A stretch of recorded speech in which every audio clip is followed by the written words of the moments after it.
안녕하세요. 지혜의 샘에서 길어올린 역사와 문화 이야기에 귀 기울여주시는 모든 분께 주님의 평화가 함께하기를 빕니다. 오늘 이야기를 시작하기에 앞서 잠시 하느님의 은총을 함께 나누는 시간을 가지면 어떨까요?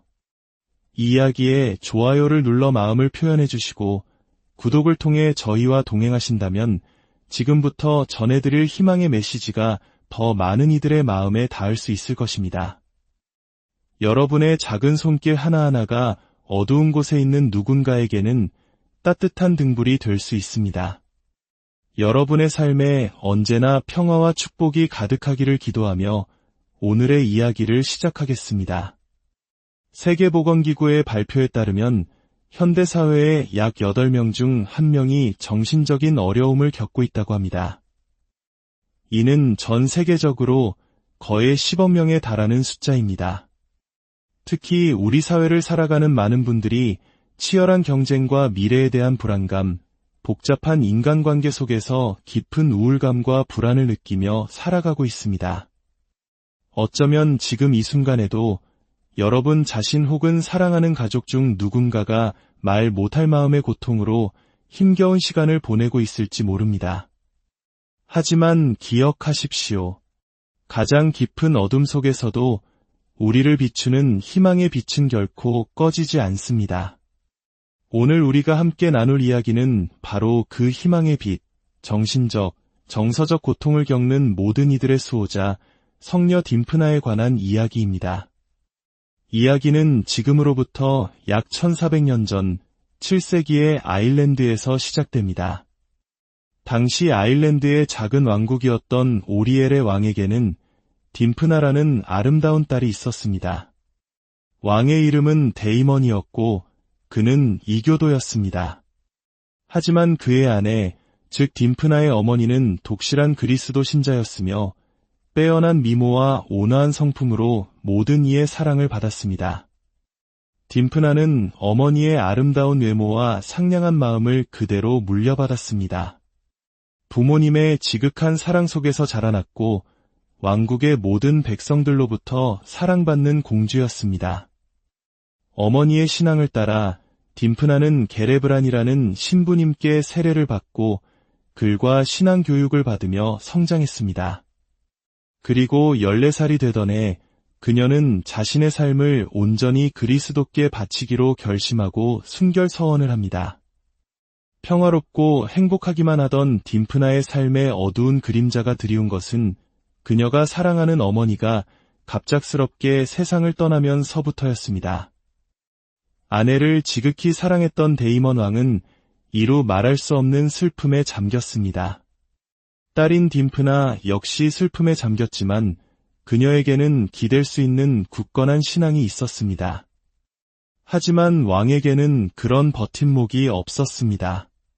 시간이 흘러도 왕의 슬픔은 깊어만 갔고 그의 정신은 점차 피폐해져 갔습니다. 이를 안타깝게 여긴 신하들은 왕에게 재혼할 것을 권유했습니다.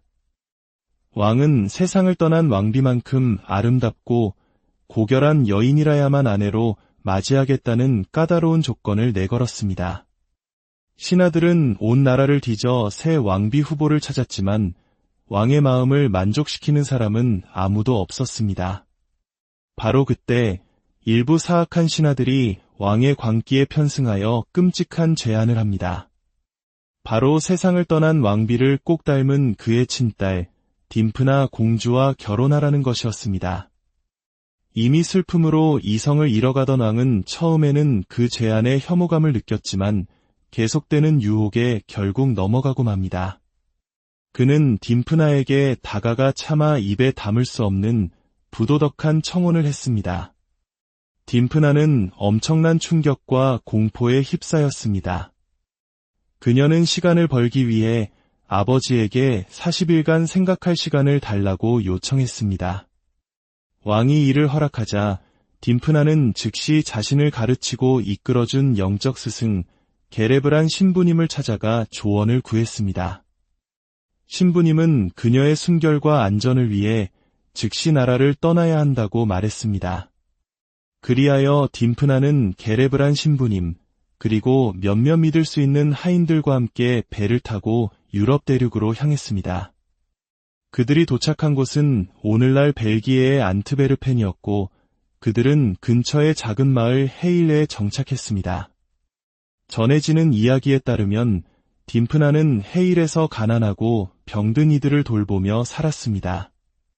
그녀는 아일랜드에서 가져온 재산을 아낌없이 사용하여 그들을 위한 작은 안식처, 즉 병원을 열었습니다. 그러나 평화는 오래가지 않았습니다. 딸을 찾아 헤매던 데이먼 왕이 보낸 첩자들이 마침내 헤일 마을에 도착한 것입니다. 그들이 여관에서 사용하던 돈이 딤프나가 마을에서 사용하던 아일랜드 동전과 같다는 것을 눈치챈 여관 주인의 순진한 말 한마디가 단서가 되었습니다.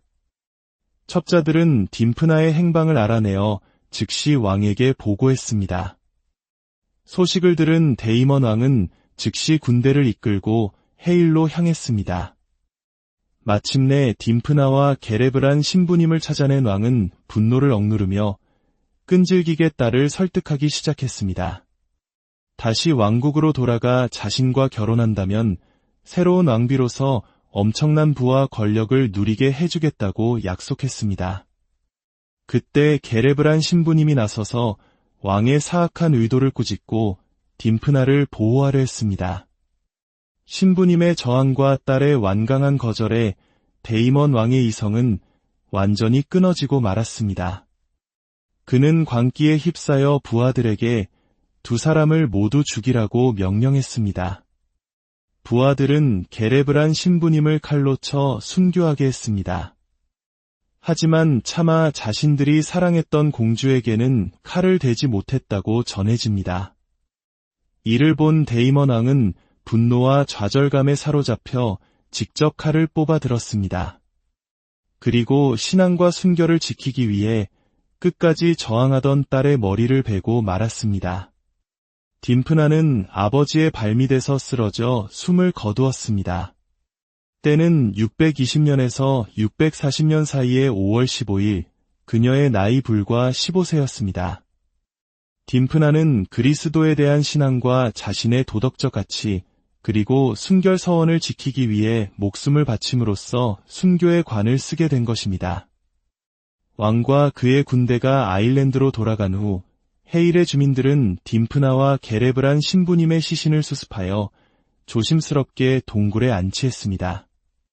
수년이 흐른 뒤 마을 사람들은 두 영웅적인 순교자에게 더 합당한 안식처를 마련해 주기로 결정했습니다.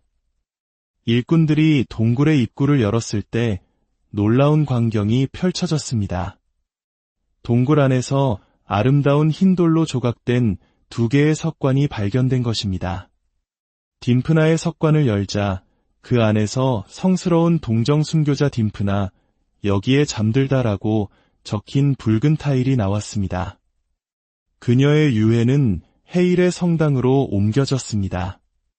훗날 1247년 딤프나는 마침내 성인으로 시성되었고 아일랜드의 베카비라 불리게 되었습니다. 이후 성녀 딤프나의 이야기는 유럽 전역으로 퍼져나갔습니다. 특히 정신적, 신경적 질환으로 고통받는 수많은 순례자들이 치유를 구하며 헤일의 성당을 찾아오기 시작했습니다. 성녀 딤프나의 전구를 통해 수많은 치유 기적이 일어났다고 전해집니다. 순례자들의 수가 너무 많아지자 성당은 별관을 지어 그들을 수용해야 했습니다. 그마저도 넘쳐나자 헤일의 주민들은 순례자들을 자신의 집으로 맞아들여 돌보기 시작했습니다. 이것이 바로 지난 700년 동안 헤일이라는 작은 마을을 정신질환 치료 분야에서 세계적으로 유명하게 만든 놀라운 전통의 시작이었습니다. 헤일에서는 환자를 환자라 부르지 않고 손님 또는 하숙인으로 부릅니다. 그들은 지역 농장에서 함께 일하고 지역 사회의 평범하고 소중한 구성원으로서 존중과 사랑을 받습니다. 이는 어쩌면 우리 한국의 따뜻한 정문화와도 맞닿아 있는 인간에 대한 깊은 이해와 연민의 발현일 것입니다. 오늘날 성녀 딤프나는 정신적, 정서적, 신경적 질환으로 고통받는 이들뿐만 아니라 학대의 희생자, 가출 청소년, 고아, 그리고 정신건강 전문가와 간병인들의 수호성인으로 공경받고 있습니다. 그녀의 축일은 그녀가 순교한 5월 15일입니다. 이제 성녀 딤프나에게 드리는 전통적인 기도를 함께 바치며 우리의 마음을 모아보면 좋겠습니다. 주 하느님, 정신적 신경적 질환으로 고통받는 이들의 수호자로 성녀 딤프나를 너그러이 선택하시고 그의 전구를 청하는 수많은 이들에게 그를 사랑의 표양이며 상징이 되게 하셨나이다. 이 순결한 젊은 순교자의 기도를 들으시고 이러한 고통으로 힘들어하는 모든 이들, 특히 저희가 지금 기도 중에 기억하는 이들에게 위로와 위안을 내려주소서. 저희를 대신하는 성녀 딤프나의 기도를 받아들이시고 들어주소서. 저희가 특별히 기억하며 기도하는 이들에게는 고통을 이겨내는 인내심을 주시고 주님의 거룩한 뜻에 온전히 순명하게 하소서. 그들의 마음을 희망으로 채워주시고 주님의 거룩한 계획에 따라 그들이 간절히 바라는 치유의 은사를 베풀어 주소서. 우리 주 그리스도를 통하여 비나이다. 아멘. 성녀 딤프나의 이야기가 오늘 여러분의 마음에 작은 위로와 희망의 씨앗을 심었기를 바랍니다. 주님의 평화가 언제나 여러분과 함께하기를 기원합니다.